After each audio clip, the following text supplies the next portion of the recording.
back, everybody, to another episode of Tales from the Longbox. I am joined by Paul Davis. Say hello. Welcome. Hello, everyone. We're the dynamic duo this week because Danny Wade is taking some time off. So, the dynamic duo, but it's not like Batman and Robin. It's more like Robin and other Robin, or yeah, but not the Robins that wear the tight shorts. We're long pants Robins. Yeah, actually, with our age, maybe we're both Alfreds. It's Commissioner Gordon, maybe Commissioner Gordon and Alfred. That's who we are. Yeah, tired, smoking a cigarette, seen it all, just jaded to everything. Yeah. And if that doesn't sell you on listening to the rest of our program, I don't know what will. So yeah, jaded old men talking about comics. It's got Emmy nominating right all over it. Is there anybody else talking about comics these days? I don't think so. No, I haven't heard anybody.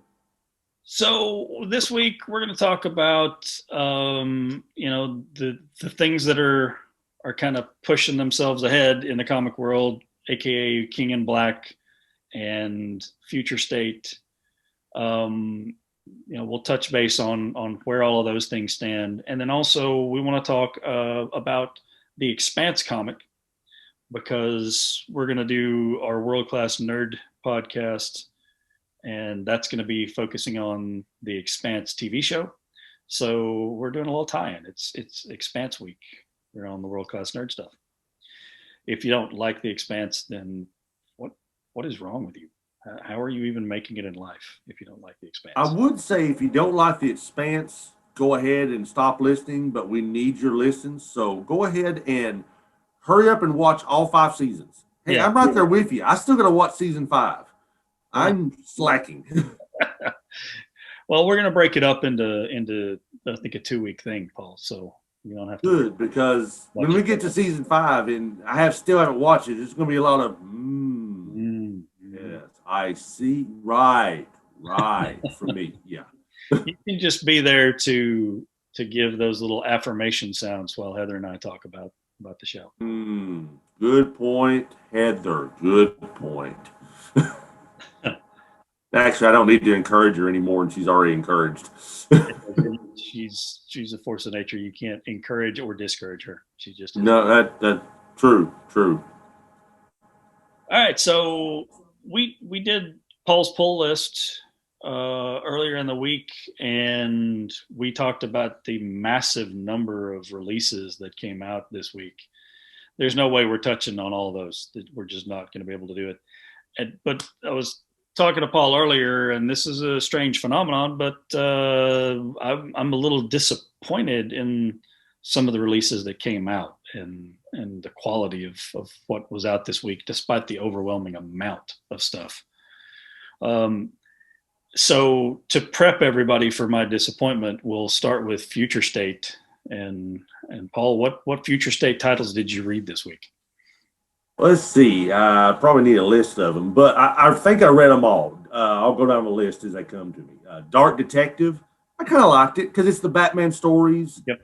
And you got to see why and how they thought Bruce Wayne is dead, and how he got away from it with that random corpse floating in there. It's the Gotham River. I mean, yeah, there's going to be a random corpse floating. Oh, sure. But I liked it. I can't say it was outstanding, but it furthered the story. So I have to admit that was actually one of my favorite Future State titles thus far.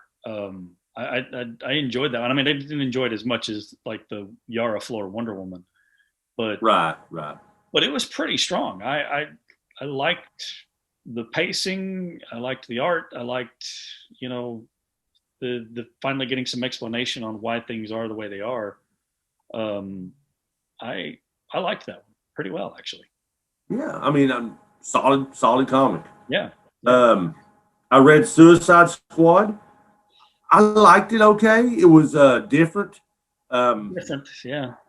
I mean, you got bad guys being good, trying to be good guys, against their will. Basic Suicide Squad formula. the back. If I'm not mistaken, this is the backup. Yes, the backup story. At first, I didn't like it. I was like, I don't really care for the Justice League in the far, far future. But it brought in Black Adam, which I like the Black Adam, the Dwayne Johnson Black Adam. It was obviously that was the Oh, yeah. Rock drawn Oh, yeah. as Black Adam, which I Obviously, don't yeah. have a problem with. I don't have a problem with that. No, no, and I have no problem with Dwayne Johnson playing The Rock. I do have a problem with that backup story. So the Suicide Squad thing was, it was all right. It was a Yeah, little confusing because there's some guys being brought into the story. There's some connection with Earth 3, but then there's yeah. also just these are regular whatever our Earth is guys. I don't like Connor being uh, even a reluctant, bad guy. I don't like Connor being crapped on again. Like DC just decided, I guess, again to take a swing at everybody they didn't like Connor Kent and Wally West, and Well, drag them through the mud in the future. throw Shazam in there now because they're dragging him through the mud. If you, for my opinion, for my 2 cents worth, they're taking the characters I like and just pooping on them, like you're saying. Yeah. So the backup story, like I have no affinity in particular for any of the characters that were in that story from the DC 1 million or whatever that Mm-hmm. era is. I have no affinity for any of those, but I want you to have consistency in your storytelling. So if in that issue you have stated that Golden Superman with his Green Lantern ring, who lives in the sun, is the most powerful version of Superman ever, and you Mm-hmm. have him defeated in a couple of panels by the villains, Mm-hmm. then I don't give one flying flip what Black Adam is. He's not going to be able to take them on any better than the guy you just said was the most powerful version of Superman ever. Yeah, that's I am a mark for your Captain Marvel legacy characters, like being Black Adam, but I gotta agree with you. I don't see Black Adam making a dent in these guys. The only thing they're leading to is that he has brought old school magic back, and those guys are magic characters, and that's why they're just running through everybody, because magic don't exist anymore. but and I follow that, but it's not just Black Adam, right? So if that version of Superman was the baddest guy ever, and the rest of that Justice League team are not magic based like the Rock version of Black Adam, how do they survive? Right? How are they holding their own if the guy who was more Right. powerful than all of them just got The his? one who kept the sun going for all these millennia. Yeah, Yeah, yeah. Don't use that character if you just want to, show Black Adam being, powerful. And I mean, that was a poor choice. I'm going And to borrow a phrase from a guy I work with. It makes sense if you don't think about it. yeah, So, you know it's like what? Wonder Woman 1984. As long as you don't try to look under the hood, maybe you have some fun with it. Yeah, I didn't, but well, I'll give it this. I'll give it this. It has one saving grace. The comic that I see right next to it on my list makes it look to me like a virtuoso compared to a banjo. Nothing wrong with a banjo, but my next one I see is Superman versus Imperious Lex. That, my friends, was not a good comic. That was a self-serving. Hey, if you like Lex Luthor and him being a douchebag, well, step right up. You got two helpings of it right here. listen, that I that did not care. There was nothing redeemable about this comic. There was not even a backup story to save the main story. It just stunk. it did. Everything about it was terrible. I mean, the art wasn't terrible. Everything that involved the story about this comic and the characters and the way the characters are portrayed in this comic was horrible. I Yeah. we don't we don't talk outside of entertainment in on these shows. But this is a comic that had a pretty clear agenda, and it's just like, dude, you're piling on after about a million other people have tried to make these points that you're trying to make. You're so late to the game. This is just a cliche, and it's not even a well written cliche. So just stop. Just stop. This was not good at all. Yeah, just this. No, I don't even care about anything about the social justice, anything on it. No, doesn't play into my opinion at all. It was a bad story. It was terrible. It was just a bad story. I don't find it believable that Lex Luthor is left planet Earth and it's in the far future. Well, not that far in the future, but far enough in the future. He's trying to blah United Planets. Just stupid. He didn't even come across as like a viable villain, right? I mean, this is a guy who he's running his own planet for Pete's sake in this comic, and yet he comes off as more of a joke than anything else. And this guy, who likes Luthor. This guy is historically Superman's nemesis. Yep. His Joker to the Batman. Yep. You know, this is Lex Luthor, and he is nothing. He's a nothing character in this comic. And a couple of weird things, like the characterization of Lois seemed weird and off. The characterization yeah. of Superman seemed weird and off. And again, they just can't get themselves together on a consistent product. No. Lois is how old in this? I mean, she's maybe in her 70s. 60s, I'm guessing. Yeah. I mean, it's about 20, 25 years roughly from our current times. So, we've seen Superman age very, very slowly in comparison to regular humans in most other kind of futuristic settings. Yeah. But in this one, he looked like he matched her age. And he looks like he's aged quickly. Yeah. I don't mind whichever route you want to take with it, but pick one and stick with it, for Pete's sake. Yeah. Enough said about that. What else? Yeah, that was the turd in the punch bowl, preferably. Red Aquaman, kind of liked it. It was a decent story, Yeah. Young Aqualad is the new Aquaman. I can dig it. I like it. The Aqua Girl, Aqua Woman, that was kind of funny. And them dimension hopping. It's good. I wouldn't say it was the greatest thing ever written, but it definitely beats some of the other stuff come out this week for sure from DC. Yeah. And it beats some of the other concepts for the future settings as well. So far, everything that Superman has touched, future state wise, this is better than it. Yeah. Oh, absolutely. So far, I like it better than the Wonder Woman stuff, except for the Yara floor. Yeah. Am I saying that one I like?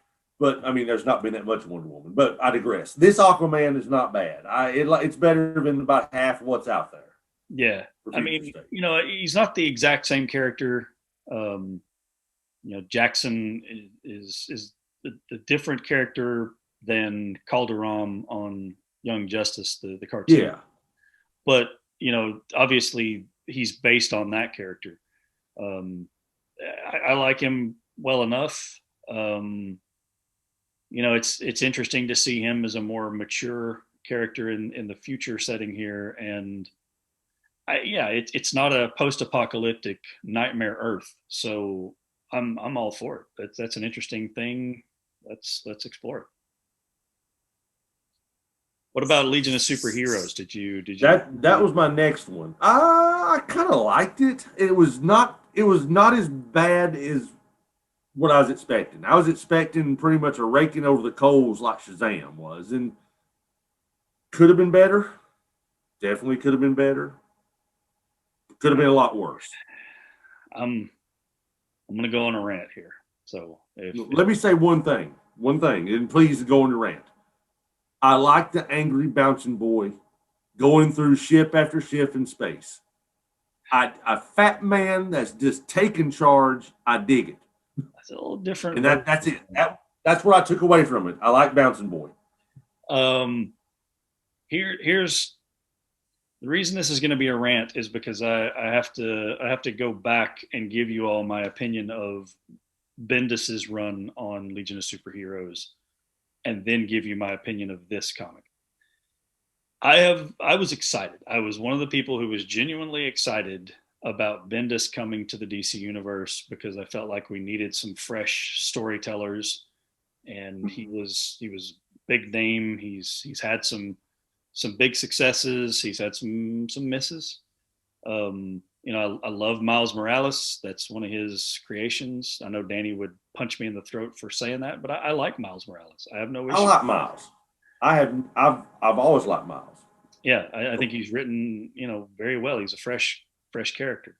Um, but since Bendis has come to DC, I've I've tried to read his Superman stuff.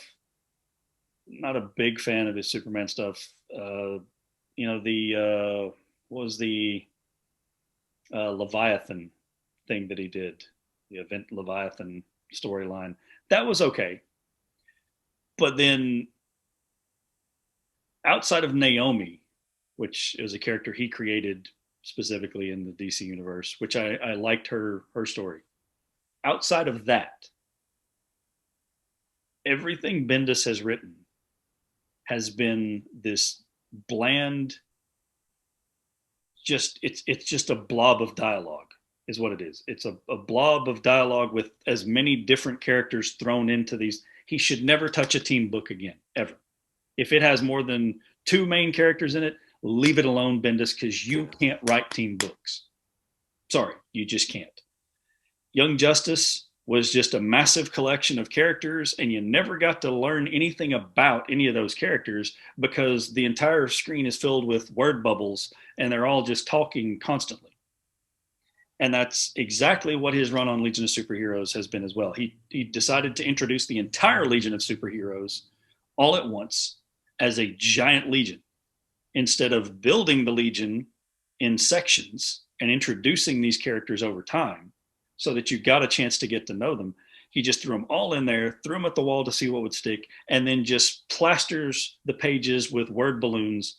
And they're all just cookie cutter characters. I don't know anything about any of them except that apparently Cosmic Boy becomes a big whiny punk, and that's never been his characterization in any of the other versions of the Legion of Oh, Super. and Monel is not he's Kryptonian. He's not a Daxamite anymore. But look, I mean, Bendis was just, and again, a fresh take is fine, especially if you're starting from scratch. But this is garbage. His Legion run is garbage, and to be honest, this is picking up garbage and then just continuing to be garbage because most of the characters he created for the Legion are nonsense. And the Saturn girl from his Legion, this version of her in the Future State Legion is what is that? It is bizarre. She seems to have a cybernetic arm. She's wearing a a Punisher type skull mask helmet. Dude, it looks like something you'd find on the Cartoon Network that's aimed at tweens is what this whole comic looked like. It's bizarre. The designs and concepts for these characters are bizarre. But here's the thing, Paul. This isn't the Legion 20 or 30 years in the future. Most Future State comics are taking place, fairly good distances from the present. This is like the Legion, like a week or two from the last issue of the Legion of Superheroes. Yeah, changed dramatically. And just that amount of time. Yeah. Like a Thanos snap there. Yeah. I'm gonna rant because it's the Legion. I'm a longtime Legion fan, and this Bendis's run has been a disservice to them, and this Future State comic is just no, it's terrible. It's not a good direction for him to go in because it's not even a new direction. It's just making the garbage more garbage. So, okay, done. I'm finished. Good. I stand by my opinion of Bouncing Boy. And Block had a nice haircut. He kind of had a rock-looking coif there, kind of like an Elvis meets Thing type thing. I will say this: that version of Block is an improvement over the version of Block that's in Bendis's regular Legion of Superheroes series. They draw him like, man, yeah, he's terrible in the regular Legion. Yeah, what's the X-Men character that is a rock character? Yeah, I know who you're talking about. He looks better than the Block, you know. Yep. I'm gonna kick myself because I can't think what his name is right now because I do like him, but yeah, name is completely left my mind. Either way, no, that was a bad version of Block, but yeah. That, okay, I didn't hate it like you did, but I like the Legion, but I don't have that long time childhood love like you do. So I respect your opinion. I loved the original Legion. I mean, I loved the original Legion, and I thought nothing would ever top that. But Mark Waid's run on Legion with the reboot Legion after Zero Hour. Yeah, that was really good. It was really good, really good. The 3-boot, not so much. The third version there was nothing to really set them apart. That was the Legion Lost, wasn't it? Like Legion Missing or Lost or something like that. The third boot. I think that's where the Legion Lost stuff came in, or one of the Legion Lost tales came in. Yeah. But this version of the Legion, no. I had high hopes, but no, it's terrible. Okay, rant over. What else you got on your future state? I'm trying to think what else was there. I feel like I'm missing one. There was one Batman Superman. that had what's that? Batman Superman. Batman Superman. Is that the one that had the backup story that introduced us to the Gold Beetle and the Time Machine Bug? Which comic was that?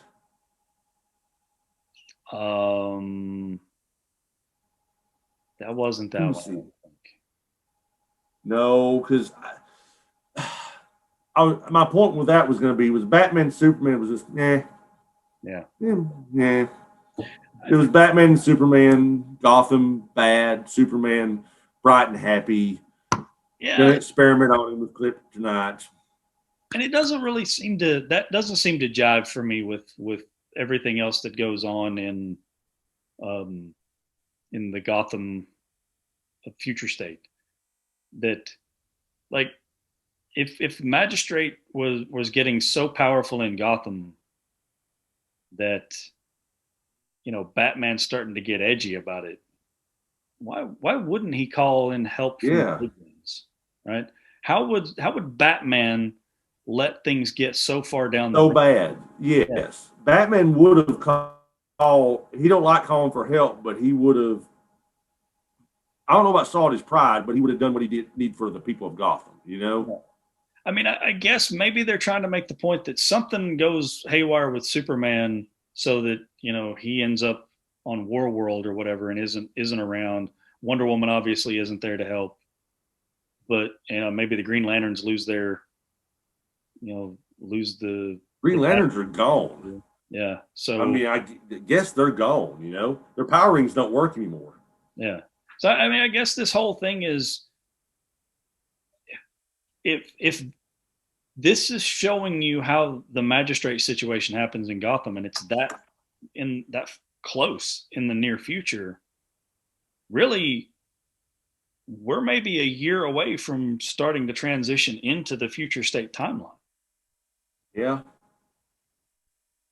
No, it's not exactly a great thing. Not in every case. No, not in every case, for sure. So again, I want consistency in my storytelling, right? So in that issue, they showed Superman just at a quick glance, notice a guy's muscles twitching, and he recognized that he was about to attack him, right? And he takes him out. Okay. Yeah, but he got stabbed by a knife. And then he gets stabbed by an old scientist with a kryptonite knife, right? You didn't see that coming, really? Yeah. Yeah, I thought you have super reflexes and super speed. You can't. Uh, I just want consistency in the storytelling. Um, it's fine if you'd showed Superman get taken by surprise by that guy earlier and he just attacked him and it didn't have any effect on Superman, but Superman didn't see it coming. Then I'll allow you to stab him, with a kryptonite knife with some old guy. But you just showed that even a trained guy wasn't going to get the better of him with a surprise attack. So far, it appears that anything Superman related with Future State has not got the A-list storytellers on it, you yeah, know? yeah. Oh, I forgot about the backup story on Dark Detective, the Red Hood one. That was interesting. I did like that. I did like that. Yeah, I see why they're calling Jason Todd a traitor now. He's a bounty hunter bringing masks in. And in his opinion, it seems to be he's saving people. Yeah. I mean, if they're going to get killed for wearing a mask, he's going to take them and put them in jail and save their life. Yep. Now, Rose, on the other hand, she's just going to kill people because she's a little psycho. Of course, she's Deathstroke's daughter. Yeah. That's her character. Yeah, it seems a little more unhinged than I remember her being, but she is. She was always a little unhinged. She has daddy issues, but she's not been like a straight up killer for fun. She had to be getting paid to do it before. It was a good story. I wish I could remember which one had the out of time story where it showed at the very last panel looks like a lady, which was had blue. She's looking a bug ship with gold time travel stuff on it. She called herself Gold Beetle.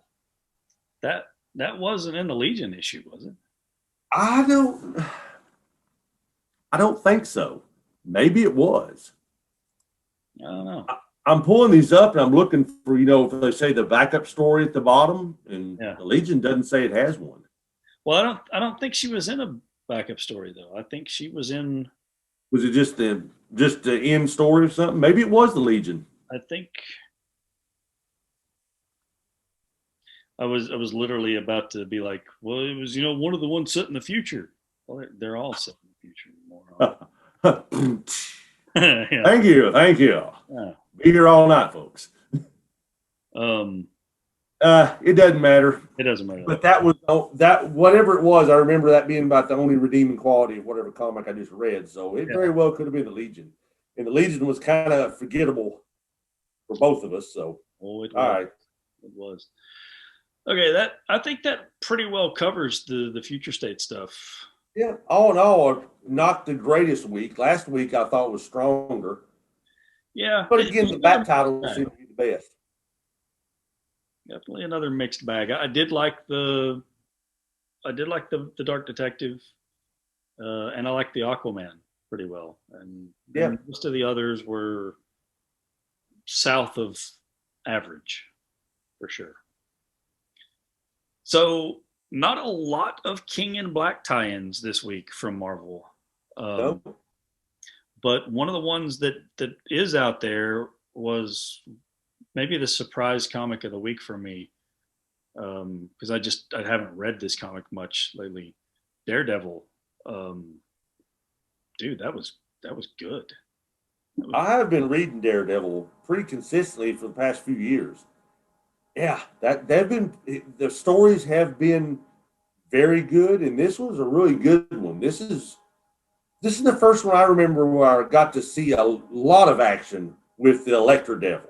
Elektra is the Daredevil, and I mean she's appeared in the last comic for sure, yes. But that scene right behind you, Bryan, that image of her with the mask kind of around the lower part of her face and the devil's mask above it, I really dig the art in this comic. I really dig that character, that design of the Daredevil costumes. Yes, and I like how Elektra's always been a killer for hire, killer to get what she needs, and there she was trying to save this girl, and she even said, "Devil, you've got in my mind." I mean, I leave her, Yep. And the Null dragons and creatures taking over stuff. That was some of the creepier ways. I mean, they grabbed them by the head, lifted them up, and then came down, and then it left a little of personality in there for just creepy teeth and everything. That was wow. That last shot of Daredevil, and the Matt Murdock. Daredevil with that reminded me of kind of an old school anime villain with the large Oh yeah, headpiece there, almost something like from Battle of the Planets, like Prince Zoltor or something. yeah. The Daredevil prison scenes that's got to be pretty creepy. I mean, I've never been to prison. God knows, I hope I never go because I try to be a good boy. But all these, prison shows I've seen, they're either watching TV, they're reading something, they're going to some meeting, they're shanking somebody, they're gambling, they're paying. I mean, all these things he's not going to do because he's blind. He can't let anybody know he's blind. Can't let So anybody. he just sits there and stares. Yeah. From the prisoner's perspective, this creepy dude in the mask is just staring. What is he up to? He's broken half our jaws in here. We're not going to mess with him. Like the one prisoner comes up to him and says, "Yo, devil, dude, you are creeping everybody out. There's a bleep serial killer that don't even bug people as much as you." Yeah, no, that was a good touch. I mean that's the kind of consistency in writing and the kind of thought process. They've really gotten inside the head of that, right? How do you have Daredevil in prison, mm-hmm.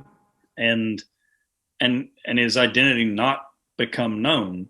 And they worked out all the different angles of that pretty well. They put a lot of thought into that. I appreciate They've been building that for years, building the up to the point where masked heroes can testify in court in their costumes and masks and protect their identity.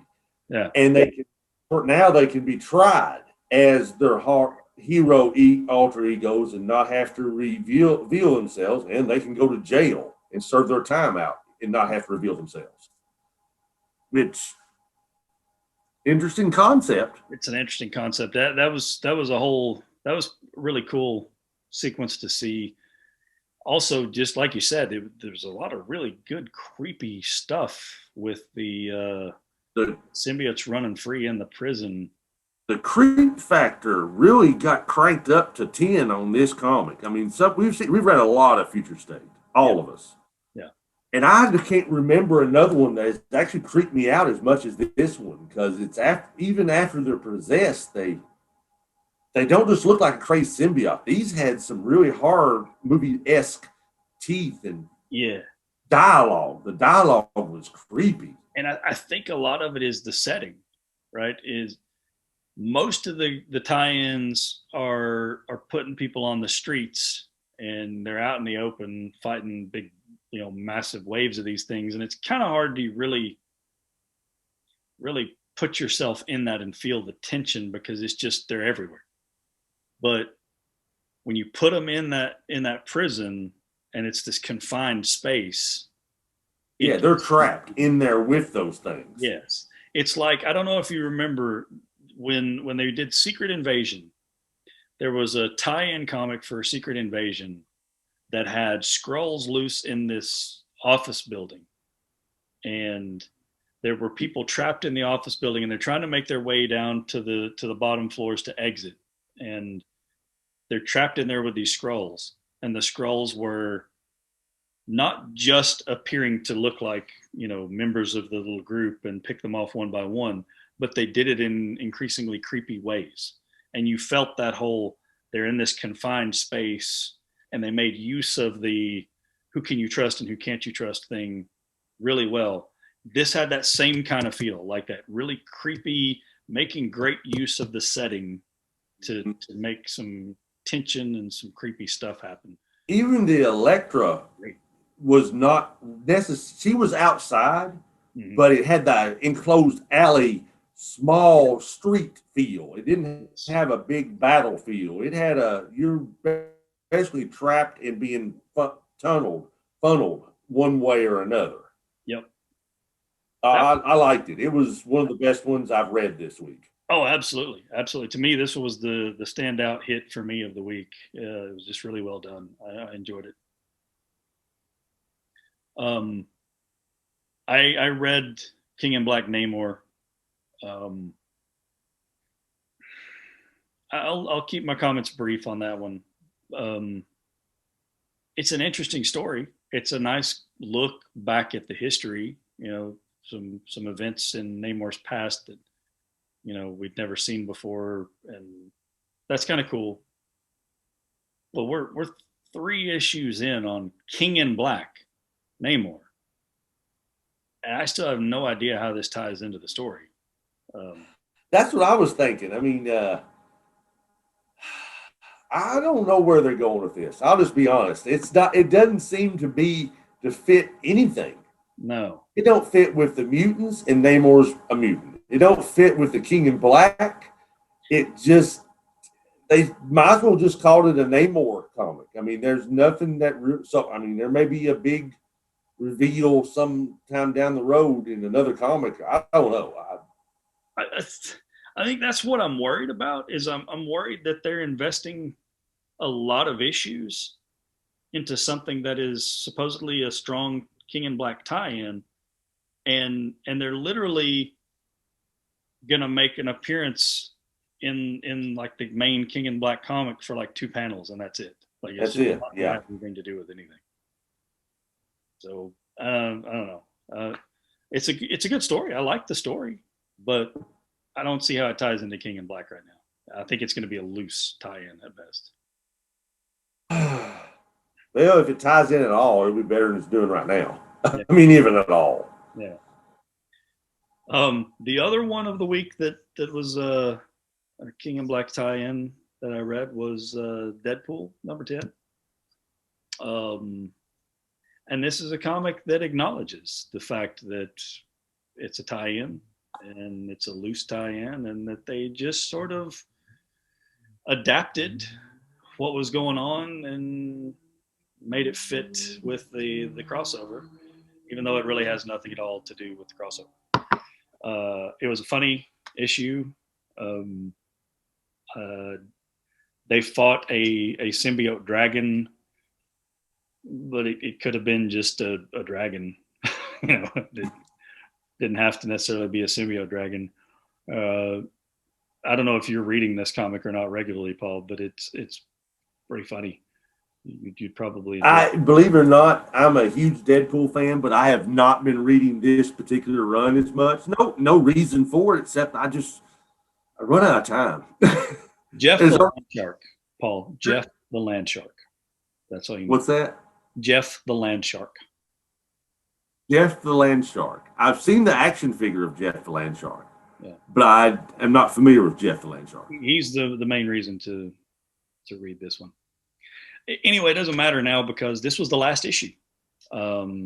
Abruptly canceled, and in true Deadpool spirit, these guys made no attempt to wrap up the storyline or set him back in the mainstream Marvel universe in any way, shape, form, or fashion. They just kind of said, "Okay, that's it. It's over." Yeah, and yeah, so it ends weirdly, but all in all, it was pretty funny and was head and shoulders over most of the DC Future State stuff. So yeah.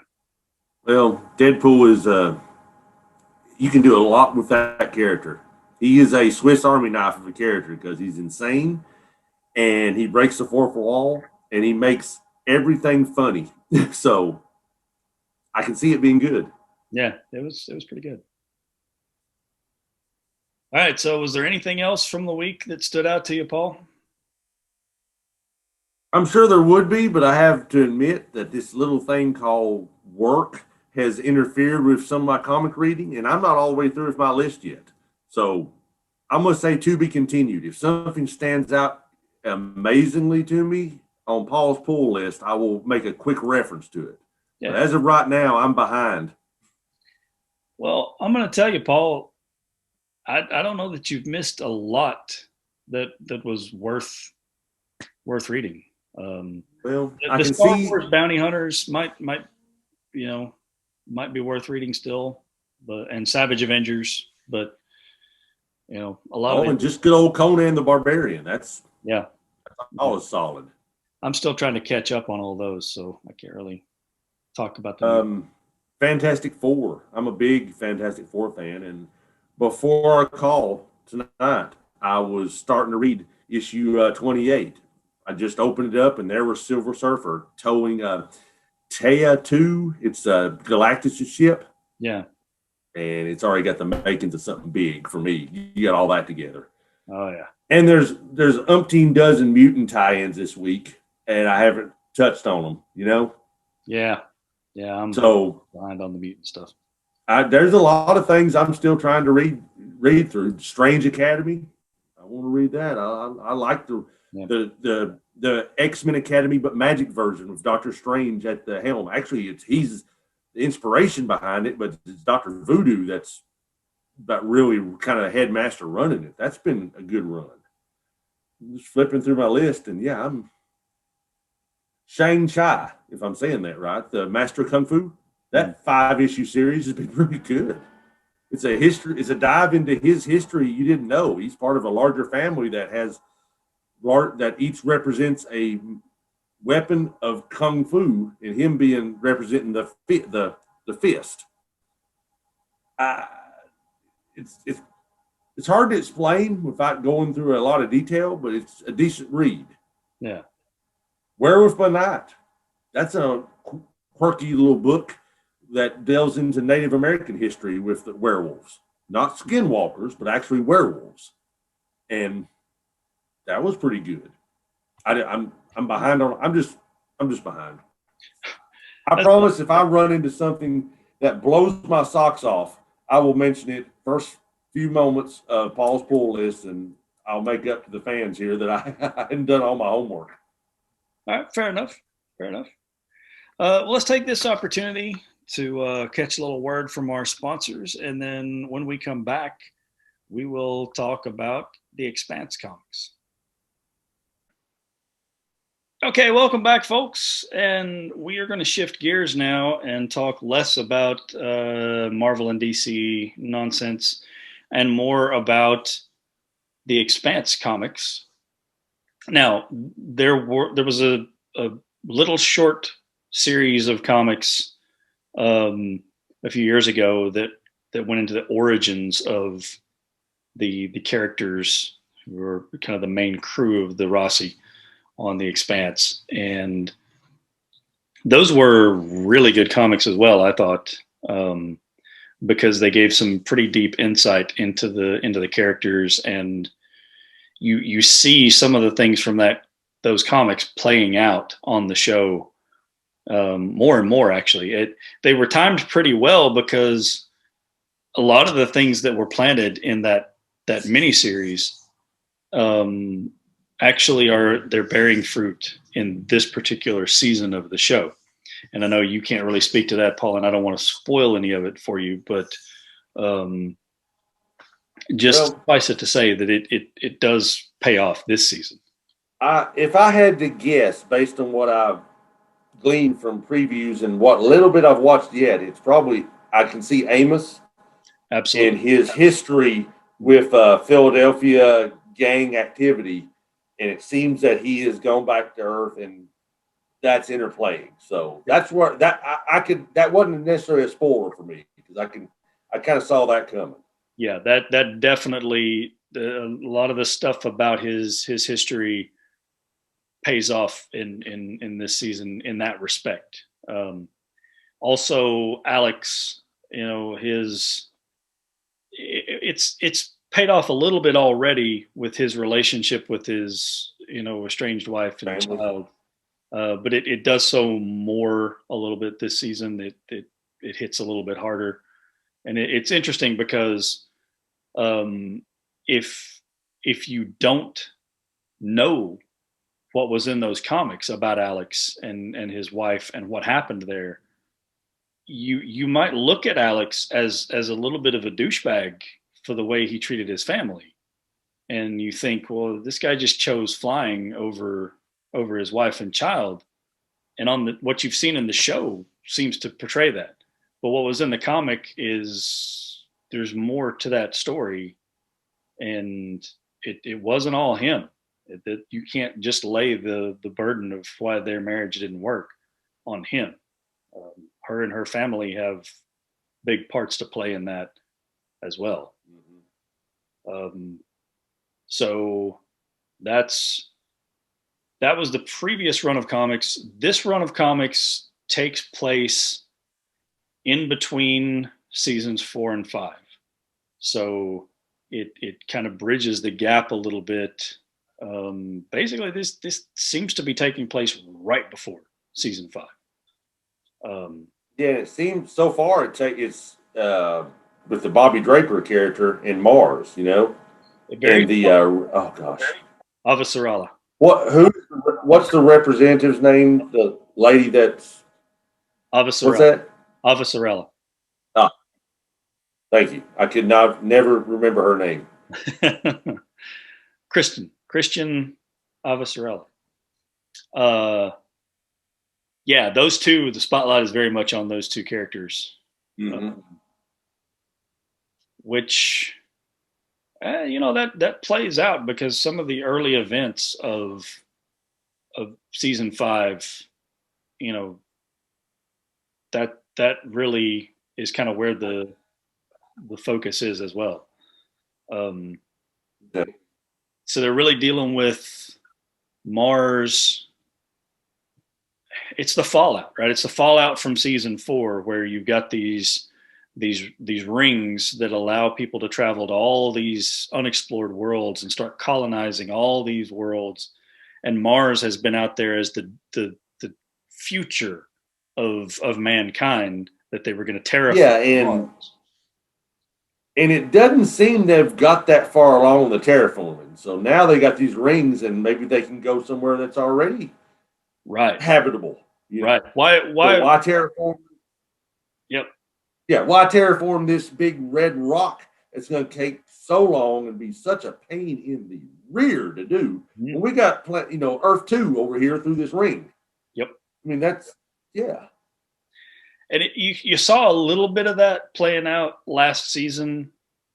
Everybody rushing to that one place to kind of mine and habitat and stuff. Well, we're going to be the first ones to habitat here. Yeah, it was like the old West gold rush. Yes. Like I think this second time I've mentioned it on the show, but Oregon Trail. You're going to have to get in the wagon, head through the ring, and not get space dysentery. Or to look at it from another angle, it's a little bit like North America, right? And you get a rush of people going to the New World, and it diminishes, what happens back on the mainland with England. You can kind of look at Mars a little bit in that light, and even Earth to a certain extent, that their positions in the universe are not as secure and not as prominent as they were. They're no longer unique. Yeah. I mean, they're no longer unique life forms. There's other stuff out there. There's other universe. There's other planets, maybe dimensions, maybe universes. We don't know yet, but we're not alone. Yeah. And it's interesting.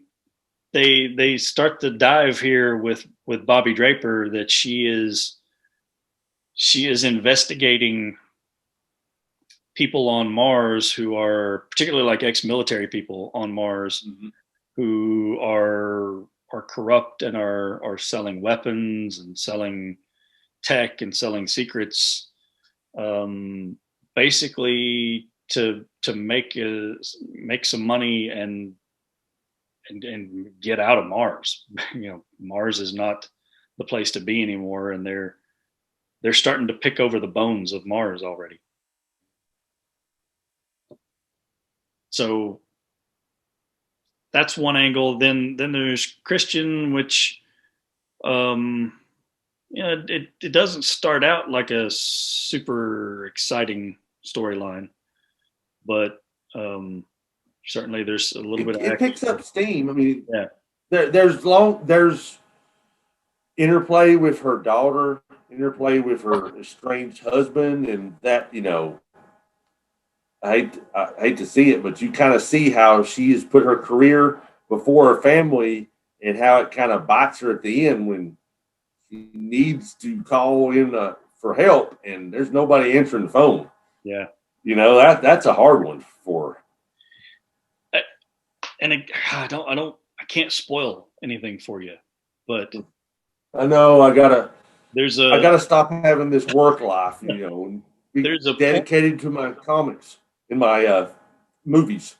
there's a point in season 5 where her side of things, you get her side of things more, right? Because Okay, you see how it bites her in the butt here, and then at the beginning of season 5 she's kind of dealing with the ramifications of she's no longer a person in a position of authority. um, you're seeing a little bit of that in the comic too, yeah, yeah.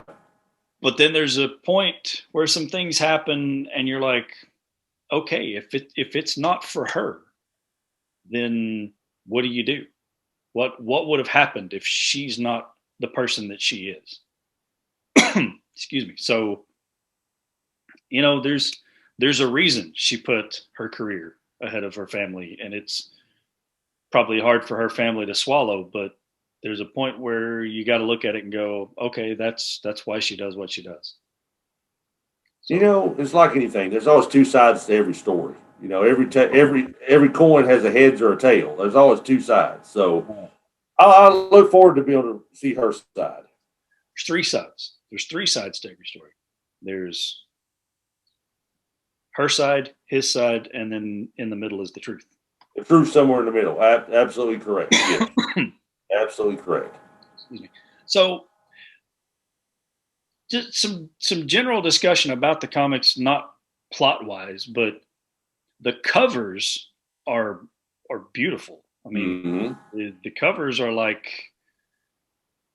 you don't have to guess at all who these characters are. It's practically a photo real Right. rendition. Having said that, I really wish that artist was not just a cover artist and could have maybe done And interiors. the interior art is it's okay. Yeah, It's okay. I read just as many independent comics as I do the Marvel and DC. So you run across that style of art quite a bit. I can deal with it. It's okay. yeah. I would like to see it more detailed, but I can live with it. The interesting thing is, and I've never really paid a whole lot of attention to this, to be honest, but I really noticed it with this comic. The the colorist really really shines at times on this interior art because it's sometimes the shading in the facial features of like Bobby Draper that lets you recognize that's clearly Bobby Draper. Like I the actually line hadn't art. noticed thought about that, but yeah. The next time you read, when you read issue 3, or if you get a chance to go back to those at some point, really look at that because the line art doesn't have a ton of detail in the face, but sometimes that the shading is what really brings out the features, like Bobby's cheekbones and things like that. That just isn't there in the line art. Um, Having said that, though, Yeah. there are times when the artist who's done the line art has really captured their prominent features well, and just at a glance exactly who that is. But it You know is what? The guy that colors between the lines and keeps, the color by number stuff going, he doesn't get a lot of recognition. no, no, colorists don't. But I mean, like the Yeah. image behind me here, there's so much detail that comes out in the coloring, and you The just shadows of the horns, the yeah, shadows inside her mask. yeah. All the I'm looking contours at of the face are there only from the colorist. the tailings of her costume as it's flapping in the breeze. You can pick up a little blood, maybe some kind of debris that is stuck to her costume. I mean, there's a lot of detail. Yeah, yeah. Uh, who knew that this was going to come into a section where we're applauding the hard work of a colorist? But really, there's some serious talent there. To Unsung heroes. I mean, you can draw, you can pencil it in and make it look beautiful. But unless you're doing an independent comic that's black and white, like The Walking Dead, the color's where it's at. Yep. Yep. You need all that to make a successful art. Yeah, it's a good creative team is bringing the heat with all of that, and that when the best ones, if you can draw it well enough that everybody can really get it, that makes the job of the inker and the colorist easier, and they can do they can even better. I still, you're gonna have to really convince me that letterers are needed in this modern age, because most people can access fonts that look like hand drawn lettering by this point, and yeah, no. They have a strong union presence. You're not getting rid of the letterers. I mean, the colorists and the artists stand with their letter brethren. Hell no, we will not go. This line will not be crossed. I'm not attacking letterers. You people don't take this personally. I'm surprised that you are still as prominent in the comic industry, considering that people can type. So, I don't know. Interesting. I'm surprised you have a job, since people, have these things called computers and they can type with these fingers, So, hey, good job there, Bubba. Well, you made an A, and it's legible. Attaboy. Way to survive. Hang on, little guy. You can do it. Hang in there. You are the kitten. Hang in there. You draw that sentence structure. You draw it. I expect to get some sort of hate mail over that. I hope to get some hate mail over that, honestly. So what publicity of one way or another is still publicity. It's all publicity. So one thing we haven't really seen in this comic run so far, and it's only 2 issues in, but we've gotten little bits and pieces of the rest of the crew, but not anything significant. Do you Nothing think about Alex yet? No. No Amos? No. Mentions of him, but that's it. Yeah. Do you think they're gonna just focus this whole thing on Bobby and Christian, or?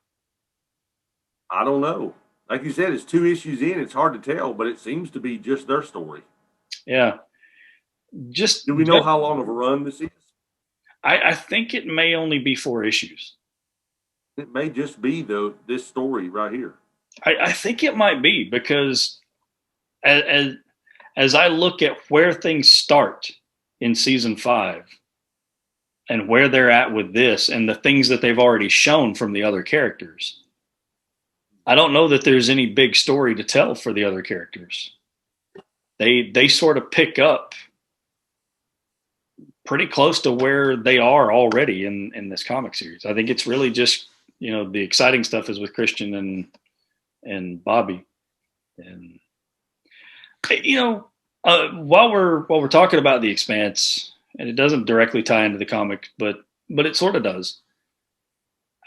The one thing I wish we had more of from the Expanse is I wish we had more of Bobby Draper with the Rossi crew. With the crew. That was one of my disappointments on, I guess it was into season 3, start of season 4, that she didn't stay with them. Yeah. I was fully expecting her to stay with them. I did as well. I thought she fit with the crew perfect.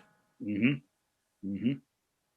Yeah, they've had a number of people kind of travel with them on and off, but she really clicked with the crew. And it's great that she kind of gets her own storyline, and maybe she's needed to be somebody to advance a different storyline. But it's unfortunate that you don't get to see more of her, interacting with the rest of the crew, because there's a good chemistry there. And maybe she's a vehicle to bring 2 stories together, and she will be with the crew at the end of this season or next season or something. I don't know, but I would. My vote is for her to be with the crew and they all have adventures together because that was when I thought that was a good fit. Yeah, yeah. I mean, in terms of the story, it may not work out, but it'd be kind of cool if you could do something set maybe in between season 3 and 4 before she left, and Mm-hmm. have a little 4 issue series that's a little jaunt with that whole crew together, Mm-hmm. doing something. Um, but again, the story maybe is best served by her not being with them, but it's just a shame because there's such good chemistry there that you want more. Well, this story has taken a big turn for me anyway, and not the comic. This is going to the show. I mean, it was a fairly political debate between the Belters and Mars and Earth and Mars and the Belters, a three-way dance of political agendas, and all of a sudden, woo, portals. Oh, we got portals. We got an alien world through the portals. Oh, we got pyramids. We got aliens. We got stuff. So I'm not going to rule out the fact that these two stories come together, and there's great crazy adventures of Bobby and the crew all together again. It's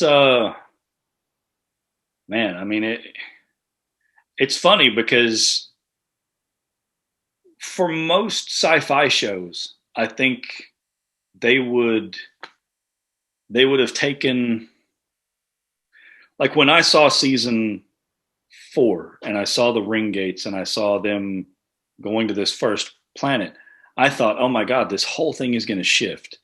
And this show is going to be, from here on out, it's going to be about them exploring all these new worlds. But it's not.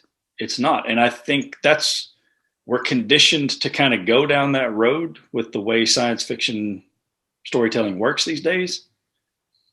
But what the ring gates are is they are the thing that changes the status quo.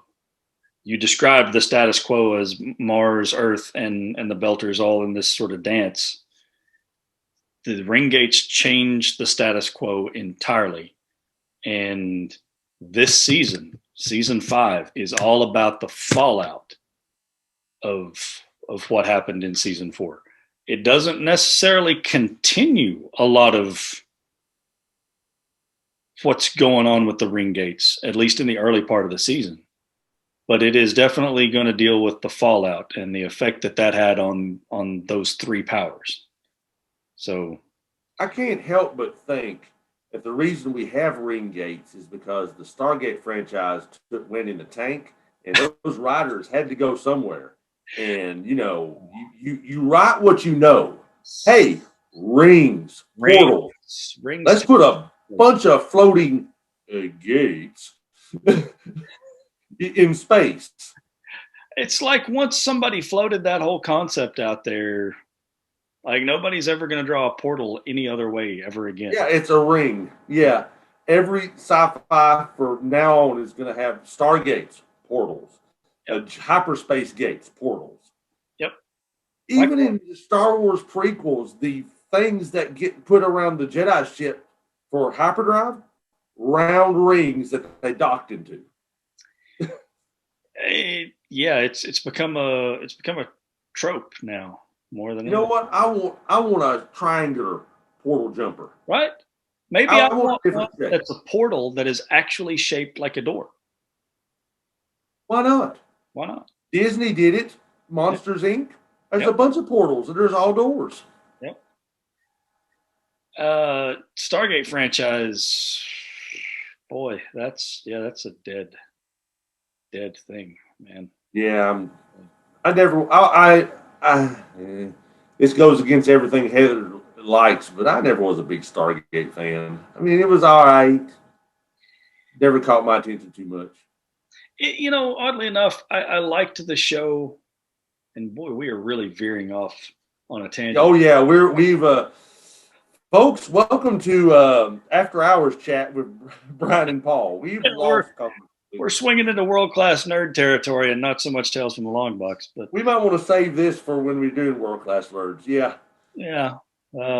Yeah. Anyway, but yeah, the Expanse definitely, has borrowed the ring gate concept, and um, yeah, it's kind of odd that, and something that's bridging the gap between season 4 and season 5, these comics really, you don't see the ring gate. Like you see the other. No, I mean, I'll be honest, this would be a pretty boring comic if you didn't have invested 4 seasons before that in the start of a season 5.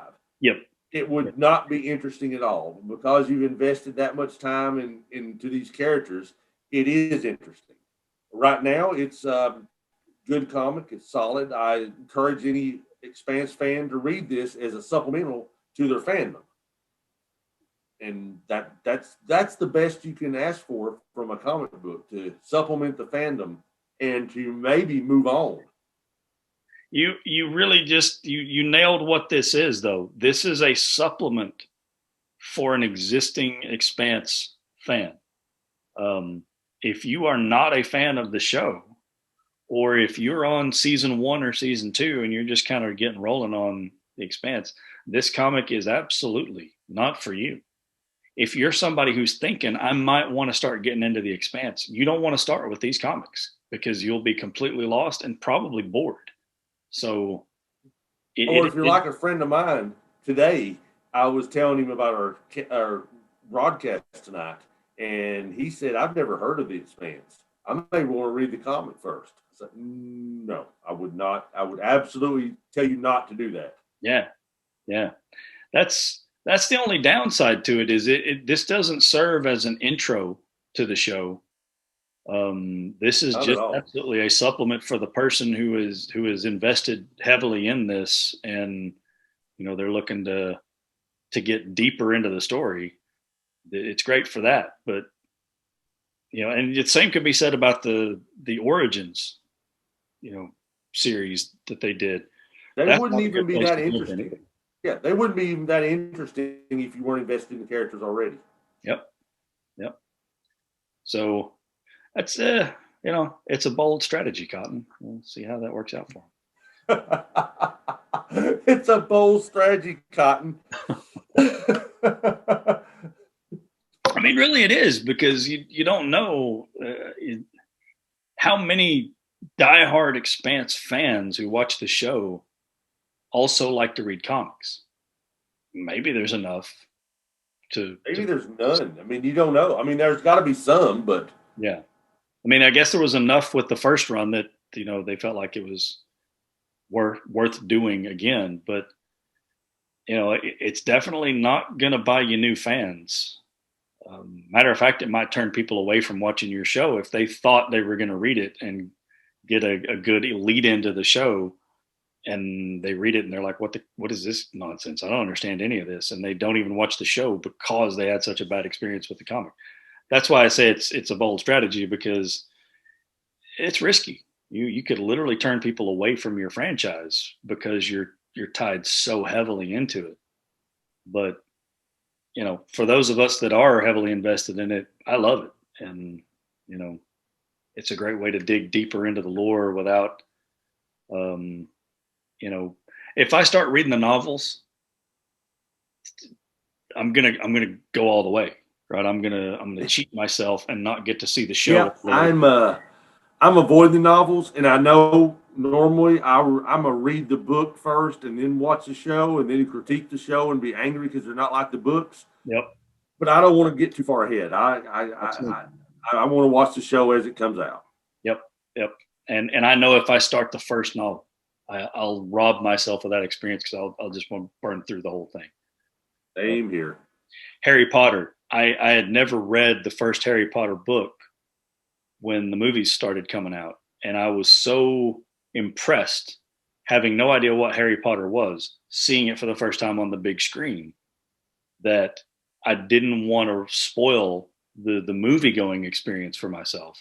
So I waited until I'd seen them all before I went back and read the books. And I did actually the same thing. Did you have the same experience that you didn't compare them the same way that I did. I mean, I didn't compare them. There were two. They were similar stories, but I didn't consider them supposed to be the same thing. I enjoyed them both equally for what they were. Yeah, I think you can do that if you start with the visual thing first and then go and read the book, right? Because it's like you get more detail after you've seen this amazing visual thing. Mm-hmm. You go and you get all the finer points out of the book.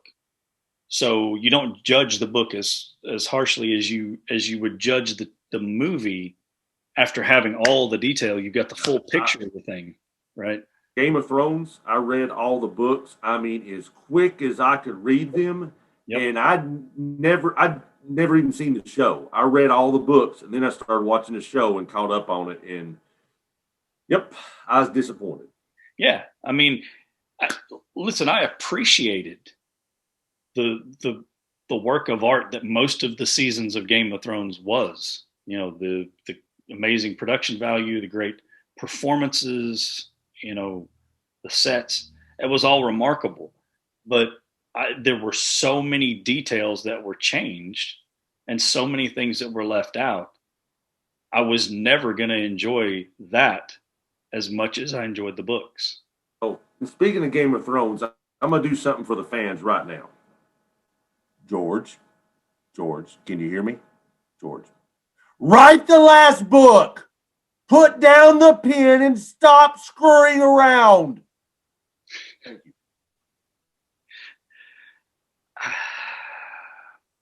Paul, he ain't gonna do it, man. No. He ain't gonna do it. What's his incentive to do it at this point? Um, he's already seen what happens if you don't finish it well, right? People Yeah.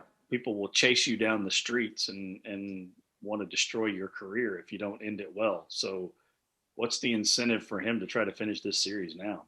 If I were George R. Martin, I'd change my name and go move to France. Don't give him any ideas. He's liable to do that. Wearing his little douchebag hat. I would I would love to read the remainder of the books. I don't think he's got enough time to finish the series. If he's still writing the next book, I think he has two more after that to wrap up the story. Yeah. Father Time is slowly marching on him. Not slowly. I'm sorry. He's speed walking at this point. He's Olympic power walking up on behind George. He's no spring chicken, for sure. Yeah, no.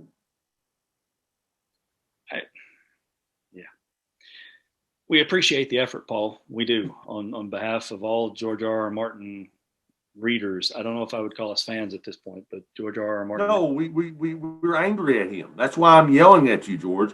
Right. Yep. I remember, when I think I've had to wait on two books. I read enough of them and had to wait on two of them to come out, and it was finally we've got a new George R. R. Martin book, and then the ridiculous wait on the next one. But it's been nothing compared to this one. This is just like.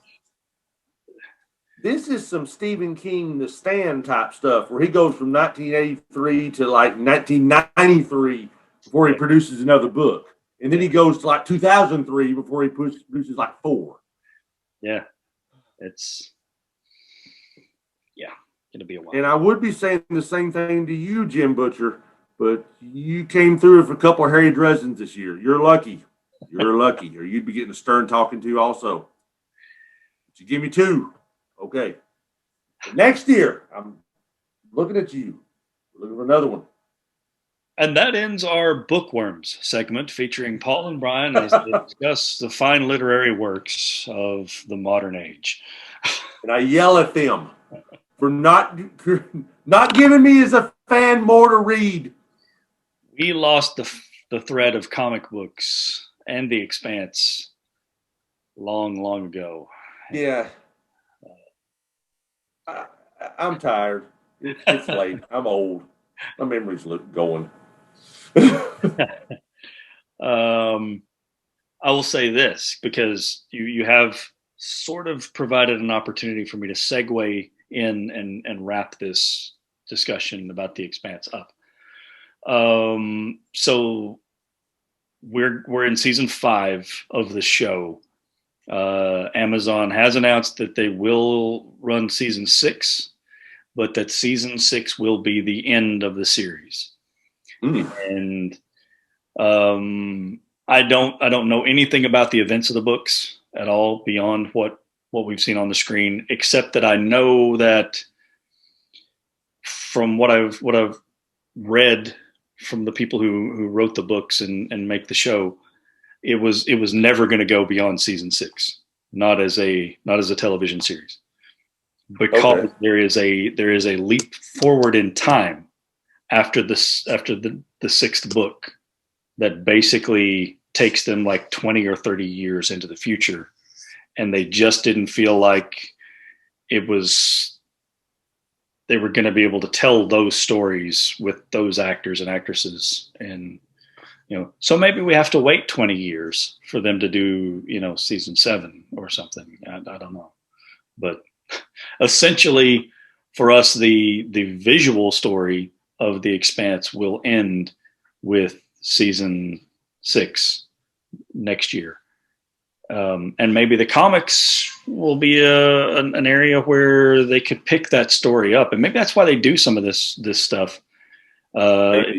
Is they can do a comic series to finish out the rest of that story. Guys, if that's not your plan, let me suggest that to you now. If you've had enough readers that have kept up with these first 2 attempts at comics, do that. Tell it visually, even though it's not on television. At least it gives us, something to complete the story. Although I'm fine if they don't make any more. I'm fine with reading the books at that point to get the rest of the story, because I don't have to compare anything. So Paul has fallen asleep on the screen. Yes, I totally agree with everything you said. I'm with you. Whatever it was that you said, I agree. Yes. Totally. All right, folks. Paul Davis is an old man, and he's got to get to bed so he can get his beauty. Yes. And I definitely need to be rest. And we've talked about just about everything that we could talk about, to be honest. I don't know that there's much left to be said. The only thing we haven't talked about is we haven't talked about, GameStop stock and AMC stock, and we're not going to do that. So, yeah, this has been a fun talk about all the comics from this past week and about the Expanse. If you are an Expanse fan, then please tune in to the World Class Nerd podcast or check it out on YouTube. The next episode will be talking about the Expanse. We will also have updates on WandaVision as well. So we'll talk about maybe the first half of season 5 of the Expanse, and then we'll dig in on episode 4 of WandaVision. And who knows, Paul and I are involved, so we may just wander off into the works of Voltaire or something. Who knows what? Yeah, I mean, honestly, you just named 2 things I need to watch. I got to catch up on WandaVision. I mean, that would be easy. That's one episode. Expanse, yeah, I can do that. The Expanse, I may be up there with you, and I may be another, yes, right. I've got my iPad playing on the side trying to watch it as we're talking. Mm-hmm. Oh my gosh, yes, that was the greatest scene ever that just happened right now, and I'll tell you all about it. Let me, Paul. So yes, it would be. All right, folks. Well, we've just wasted enough oxygen and CO2 for one episode. So yeah, check out the Expanse episode of World Class Nerd if you're into that. If not, and you're a comic fan and you're sick of hearing us talk about things that aren't comics, then come back for Paul's pull list on Tuesday, when we'll look ahead to all the great things that are coming out next week and all the not so great things that are coming out next week.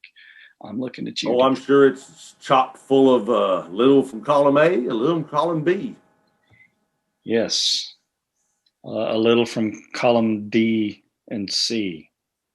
Looking at you. Yeah, DC. Yeah. My hand disappeared. Sorry. All right, folks. That's it for this week's Tales from the Longbox. Tell them goodbye, Paul. Stay classy, folks. Have a good weekend.